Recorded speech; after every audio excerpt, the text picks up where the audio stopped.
السلام عليكم الاخوان، مرحبا بكم في هذا الفيديو جديد. كما شفتم من خلال العنوان، في هذا الفيديو غنهضروا على شنو هما الوثائق باش تحصل على شهاده السكنه. عندنا ثلاثه ديال الحالات. الحاله الاولى هي شي شخص ساكن مع العائله ديالو ولا مع شي واحد قريب ليه، كيخصوه 4 ديال الوثائق.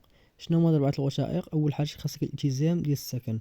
كتمشي نتا والوالد ديالك ولا شي واحد الشخص اللي ساكن معاه نتا اللي الدار في سميتو، كتصايب واحد الالتزام بلا كنت ساكن معاه اكثر من 3 ديال الشهور. كتليغاليزيو في المقاطعه بجوج، كيكون الالتزام ديالكم واجد في نفس اللحظه كتاخذوا، يعني ما كتمشيو لكم تسناو ولا شي حاجه، كتليغاليزيوه وكتاخذوه. ثاني حاجه، اخر فاتوره استهلاك الماء او الكهرباء الاخيره تحمل نفس العنوان لمده لا تقل على 3 ديال الاشهر. يعني الفاتوره ديال الضوء والماء وحده فيهم ولا بجوج، يكون فيهم يعني قل من 3 ديال الشهور، حتى هما كديهم معاك الكوميساريه بالاضافه للالتزام اللي ذكرناه الاول. ثالث حاجه شهاده العمل او شهاده مدرسيه بالنسبه للطلاب. الا كنتي كتقرا كدي معك شهاده مدرسيه، الا كنتي خدامه غدي معك شهاده العمل باش تثبت انك راك ساكن فعلا، ماشي غير جاي من مدينه اخرى. شهاده العمل في نفس المدينه اللي بغيت تاخذ فيها شهاده السكنه.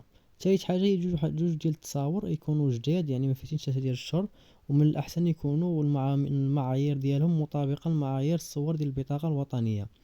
ندوزو للحالة الثانية الإخوان، وهي شي واحد ساكن بمنزل للكراء، يعني شي واحد كاري.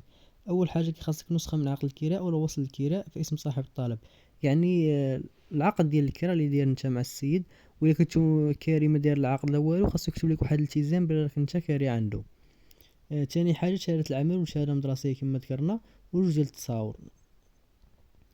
بالنسبة للحالة الثالثة الإخوان، إلا كنتي نتا ساكن في الدار ديالك، أول حاجة كيخصك هي الفاتورة ديال الماء والضو في السمية ديالك وفيهم نفس العنوان، وحدة فيهم ولا بجوج.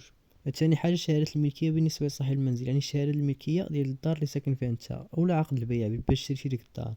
ثالث حاجة شهادة العمل وشهادة مدرسية بالنسبة للطلاب، وجوج تصاور كما ذكرنا. هادشي اللي كاين الإخوان في شهادة السكنة، وبالتوفيق للجميع. إلا عجبكم الفيديو، راسكم استفدتوا منه، خليو شي لايك وشي اشتراك.